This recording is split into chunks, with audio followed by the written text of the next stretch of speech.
నమస్తే అండి రామారావు గారు. నమస్తే అమ్మా. రామారావు గారు, రజనీకాంత్ గారు అంటే ఇప్పుడు చాలా మందికి తెలుసు. బట్ ఆయన కండక్టర్గా మొదలైన ఆయన ప్రయాణం ఈరోజు ఇంత పెద్ద సూపర్ స్టార్గా లేకపోతే తమిళ్లో బిగ్గెస్ట్ సూపర్ స్టార్గా ఉన్నారన్న విషయం తెలిసిందే. అయితే తొలినాడల్లో ఎలా ఉండేవారు అనేది అతి కొద్ది మాత్రమే తెలుసు, అందులో మీరు ఒకరు. అసలు ఎలా ఉండేవారు, మీకు ఎలాగా ఆయనతో అంటే దగ్గర నుంచి చూసిన అనుబంధం ఉంది, ఎప్పుడైనా మాట్లాడారా? నేను ఇప్పుడు అది 1975 ఆ ప్రాంతంలో సినీ హెరాల్డ్ అనే ఆఫీసులో పనిచేస్తుండేవాడు. ఆ సినీ హెరాల్డ్ ఆఫీస్ మామూలుగా చిన్న ఆఫీస్ కాదు. సవేరా హోటల్లో ఉంది ఒక రూము. సవేరా హోటల్లో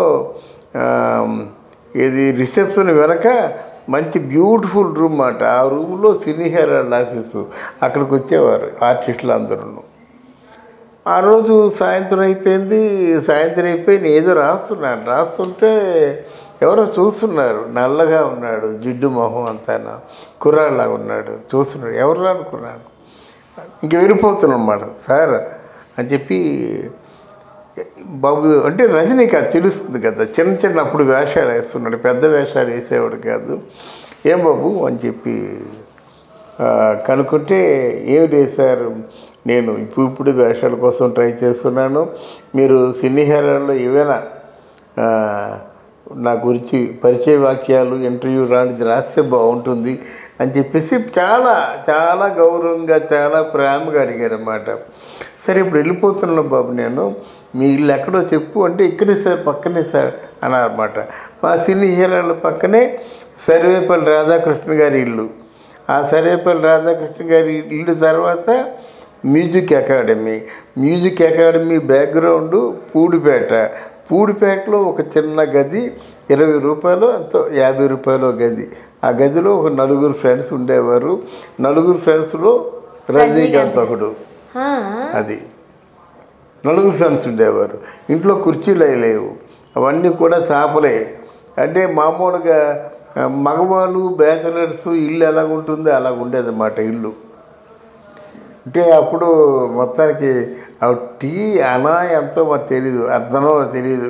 అప్పుడు టీ అనా ఎంతో, ఒక గ్లాస్తో అనా తీసుకెళ్ళి ఒక ఫ్రెండ్ తీసుకొచ్చాడు, టీ నాకు ఇచ్చాడు ఇంత గ్లాస్తో. మాట్లాడుతుంటే అప్పుడు రజనీకాంత్ చెప్పాడన్నమాట, మాది బెంగళూరు సార్, నేను ఇలా దుర్యోధనుడు క్యారెక్టర్ ఎన్టీ రామారావు క్యారెక్టర్ వేస్తుండేవాడట. మొదట్లో ఎన్టీ రామారావు క్యారెక్టర్ వేస్తున్నానని చెప్పి ఆ దుర్యోధనుడు డైలాగ్ చెప్పాడు.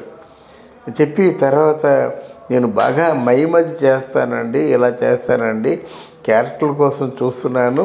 ఇప్పుడు చిలకమ్మ చెప్పిందనే సినిమాలో కూడా నాకు ఒక చిన్న వేషం వచ్చింది, తర్వాత అంతులేని కథలో కూడా చిన్న వేషం వచ్చింది అని చెప్పుకుంటూ ఉన్నాడన్నమాట.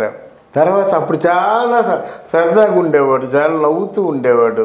ఇప్పుడు ఆ కుర్చీలు లేవు, అందరూ కూర్చొని మాట్లాడడం, చాపలు ఉండే మాట. తర్వాత ఆయన ఏంటంటే ఎప్పటికైనా పెద్ద స్టార్ అవ్వాలని, సూపర్ స్టార్ అవ్వాలని ఆయన తాను కోరికలని చెప్పారన్నమాట. అక్కడి నుంచి ఎవరో వాళ్ళ ఫ్రెండ్ పంపించాడు, బస్సు టికెట్లు అవి కట్టి పంపించాడు, నేను దానికోసం చూస్తున్నాను, నా డబ్బులు లేకపోతే మా ఫ్రెండ్సే పంపిస్తారు. అప్పుడంతా ఫ్రెండ్స్ పంపించేది నెలకి 50 రూపాయలు. 50 రూపాయలు అంటే 30 రూపాయలు ఎంతో, నెలంతా తింటే 30 రూపాయలు, ఒక 20 రూపాయలు బస్ ఛార్జీకి వాటికి 20 రూపాయలు అట. అవి చెప్తుండేవాడు. అప్పుడే నేను తెలుసుకుంది ఏంటంటే, రజనీకాంత్ తెలుగు చదువుతాడు, తెలుగు రాస్తాడు. అప్పుడే ఏదో ఉత్తరం వచ్చింది తెలుగులో. ఆ ఉత్తరం చదువుకొని, ఆ వచ్చి రాని తెలుగు చదువుకొని బాగా ఎంజాయ్ చేశాను ఆ రోజు మాట. నేను ఒకటి రాశాను, నేను రజనీకాంత్ చూసిన తర్వాత నిజంగా ఆయనలో మంచి సూపర్ స్టార్ అయ్యే లక్షణాలు ఉన్నాయి. మంచి గౌరవం, ప్రేమ, అభిమానం ఉంది. తర్వాత ఏమో ఉన్నంతలో ఎదుటివాళ్ళని, తన దగ్గర డబ్బులున్నా లేకపోయినా ఎదుటివాళ్ళని గౌరవించే తత్వం ఉంది. తర్వాత నలుగురితో కూడా ఈక్వల్గా సమానంగా పాలు పంచుకునేటువంటి మంచి గుణం ఉందన్నమాట. అయితే భవిష్యత్తు మీద పెద్ద నమ్మకం ఉంది, ఎలాగైనా సూపర్ స్టార్ అవుతానని చెప్పేసి ఒక ఆలోచనతో ఉండేవాడు అన్నమాట. అప్పటికింకా ఈ మన బాలచంద్ర దగ్గరికి వెళ్ళి వస్తుండేవాడు. పెద్ద క్యారెక్టర్ ఇవ్వలేదు, అంతులేని కథలో చిన్న క్యారెక్టర్, అలా చాలా మంచి క్యారెక్టర్ అది. అదే అంతులేని కథ తర్వాత ఆయన కెరీర్ గ్రాఫ్ మారిందని అనుకోవచ్చు కదా.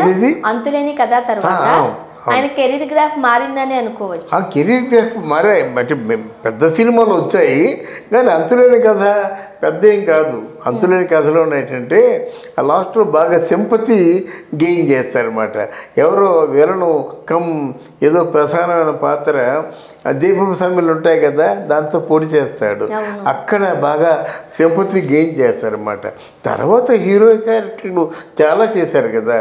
తర్వాత బాలచంద్ర గారికి చాలా అత్యంత ప్రీతిపాత్రమైనటువంటి శిష్యుడు ఈ మన రజనీకాంత్, కమల్ హాసన్ ఇద్దరు కూడా ప్రీతిపాత్రమైన శిష్యులే. తర్వాత ఒక్కసారి ఆయన బాగా సక్సెస్ అయిపోయారు అనమాట. మామూలు సక్సెస్ కాదు, సూపర్ సక్సెస్ అయ్యాడు. తర్వాత కట్ చేస్తే ఎక్కడ మేము కలుసుకున్నాం, శ్రీదేవి ఇంట్లో కలుసుకున్నాం. శ్రీదేవి ఇంటికి వస్తుండేవాడు, తరచూ వస్తుండేవాడు అనమాట. తరచూ వస్తుంటే అప్పుడు శ్రీదేవిని పెళ్లి చేసుకుంటాడేమో అనుకునేవాళ్ళం అన్నమాట మేము. అయితే వాళ్ళు కూడా అలాగనుకునేవారు అనమాట. వన్ ఫైన్ డే శ్రీదేవి ఇంట్లో గొడవ జరుగుతుంది. గొడవ అంటే శ్రీదేవికి, శ్రీదేవి మదర్కి, అంటే శ్రీదేవి మదర్ రాజేశ్వరికి. ఏంటంటే శ్రీదేవి పెళ్లి చేసుకుంటావా అని అడిగినట్టయితే నేను పెళ్లి చేసుకుంటాను కానీ నిన్ను కాదు, మీ చెల్లిని చేసుకుంటాను, మన ఇద్దరం ఒక అండర్స్టాండింగ్తో ఉందామని చెప్పాట రజనీకాంత్ గారు. నీ పెళ్ళి మాత్రం చేసుకుంటాను కానీ మనం ఇద్దరం పెళ్లి చేసుకుంటే ఇద్దరం యాక్ట్ చేయాలని వీలవదు, మీ చెల్లి పెళ్లి చేసుకుంటే మనం ఒక అండర్స్టాండింగ్తో ఉందా, నీకు ఇంకో ప్రాబ్లం లేదని చెప్తే అప్పుడు కోపం వచ్చిందన్నమాట. కోపం వచ్చి అంతకుముందు కమల్ హాసన్ కూడా అలాగే చెప్పాడు శ్రీదేవికి. తర్వాత శ్రీదేవి గారి చెల్లి అంత అందగత్త లేదు, ఆవిడ ఫ్రెష్ అని వాళ్ళ ఉద్దేశం. అంటే శ్రీదేవి చెల్లి కంటే ఏ పాపం ఏ పుణ్యం తెలియదు కదా, ఆవిడ సినిమా యాక్టర్ కాదు కదా, ఆవిడ చదువుకుంటుంది కదా, చదువుకున్న అమ్మాయిని చేసుకుంటే ఎవరేమనుకోరు కదా. అట్లాంటి కుశమైన స్వభావాలు అంతే, అంతకంటే ఇంకేముంది. కానీ తర్వాత ఇంకెవరినో చేసుకున్నాడు, అది వేరే విషయం. వైజీ మహేందర్ని తాలూకు అక్కని చేసుకున్నాడు. ఇప్పుడు పెళ్లి చేసుకుంది వైజీ మహేందర్ని అని, మన తమిళ్లో మంచి కామెడీ అన్నమాట. తర్వాత ఎక్కడ కలిశారంటే నాకు ఓ రోజు వాహిని వారి అంటే విజయవాహిని స్టూడియోస్ అన్నమాట. అవి వెళ్ళి 10వ ఫ్లోర్కి వెళ్తున్నాను నేను. వెళ్తుంటే అక్కడ మూండ్రు మొహం అని 3 ముఖాలు అన్నమాట. మూండ్రు మొహం అంటే 3 ముఖాలు అని అర్థం. దాంట్లో హీరోగా చేస్తున్నాడు. నేను దేనికి వెళ్ళాను, నేను మా ముద్దుల చెల్లెల్లో లొకేషన్కి వెళ్ళాను. ఆయనలో గొప్పతనం ఏంటంటే నన్ను చూడగానే లేచి కిందకు వచ్చేసి సార్ మీరు బాగున్నారా, అప్పుడు ఇంటర్వ్యూ రాశారు కదా, తర్వాత శ్రీదేవి అని చెప్పుకొచ్చాడు, ఇప్పుడు ఎలా ఉన్నారు బాబు అంటే okay sir, number of pictures వచ్చాయి, మీరేంటి సార్ అంటే నేను డైరెక్ట్గా అని చెప్పాను. ఎంత పొంగిపోయాడు ఆయన. మళ్ళీ కట్ చేస్తే మన రమాప్రభ అంటే వీధిని పడిపోయిందన్నమాట. పడిపోయి రేపటికి డబ్బులు లేవు. అప్పుడు ఎందుకైనా మంచిది అని రమాప్రభని రజనీకాంత్ ఇంటికి తీసుకెళ్ళినట్టయితే ఎవరు నమ్మరు. రజనీకాంత్ ఇలా సొరుగు తీసి టపా టపా టపా టపా 4 అప్పుడు అన్నీ చిన్న కట్టలు కదా, 100 రూపాయలు కట్టలు కదా, 100 రూపాయలు 100 ఉంటే 10,000 కదా, అలాగా 10,000 ఇచ్చాడు, 40,000 ఇచ్చాడు రమాప్రభకి. అది 4వసారి కలుసుకోవడం అన్నమాట. అంటే రజనీకాంత్కి నాకు అంచెలంచెలుగా ఈ పరిణామ క్రమంలో మేము కలుసుకోవడం జరిగింది. తర్వాత ఎప్పుడైనా వస్తే కలవమంటారు కానీ నేను మద్రాసు వెళ్ళడం తెలియదు, ఆయన కలుసుకోవడం గుర్తుంటానమ్మా.